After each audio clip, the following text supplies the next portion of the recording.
एक करून मला साहेबांसारखी सवय नाही जोरात, म्हणजे सगळे आले तर मला बोलता येणार नाही, एक करून बोललं तर मी सांगू शकेल. हा बोला. ताई, तुम्ही आता काँग्रेसमध्ये आहात की भाजपमध्ये आहात? हिंदू संस्कृती काय म्हणते तेच त्याच्यासोबत आहे. हिंदू संस्कृती काय म्हणते त्याच्यासोबत आहे. याचं उत्तर त्याच्यात तुम्हाला समजायला पाहिजे. हा बोला. घरी चर्चा जरूर झाली होती. घरी चर्चा, आमच्याकडे काही कार्यक्रम काहीच निर्णय घ्यायचा असं आमच्या घरी आम्ही चौघं बसतो, निर्णय घेतो, चर्चा करतो आणि त्याच्यात साहेबांना जे योग्य वाटतं आम्ही सगळं त्यांना बरोबर. कार्यकर्त्यांशी चर्चा झाली. हा, कार्यकर्त्यांशी चर्चा.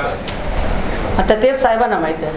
काही आमदार आणि काही माजी आमदार येणार आहेत ते मला सांगता येणार नाही. साहेबांनी पत्रकार परिषदेमध्ये सगळ्यांना सांगितलंय, मी कोणालाही फोन केला नाही आणि मी कोणाला सांगितलं नाही. आमचं स्पष्ट मत आहे, ज्यांना साहेबांसोबत जुडणार आहे ते जुडतात, ज्यांना नाही यायचं तरी साहेबांनी सांगितलं तुम्ही राहा तुमच्या काँग्रेस बरोबर, आमचं काही म्हणणं नाही. हा साहेबांचा व्यक्ती निर्णय होता. त्यांनी नांदेडचे विकास करण्याच्या दृष्टिकोनातून हा निर्णय घेतला असं मला वाटतं. चर्चा किती दिवसापूर्वी झाली होती प्रवेशात? अहो तुम्ही लोकांना त्यांना किती वेळा प्रश्न विचारले, तेव्हापासून आमची चर्चा चालूच होती. पूर्ण विराम काल परवा मिळाला.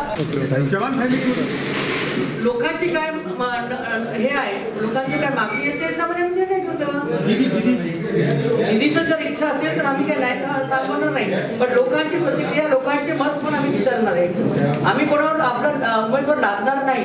जर लोकांची भोकरची लोकांची इच्छा असेल की दिदीने लढावं तर आम्ही दिदीला तयार करू. लोकांनी परत भाभीची मागणी केली तर भाभी, आता भाभी रिटायर झाली,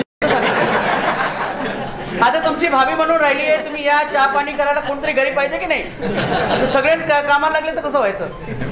भोकरबद्दल काय बोलणार ती? आताच काय बोलणार? भोकरची मतदारसंघाच्या लोकांनी विचार केला तर ते बोलले.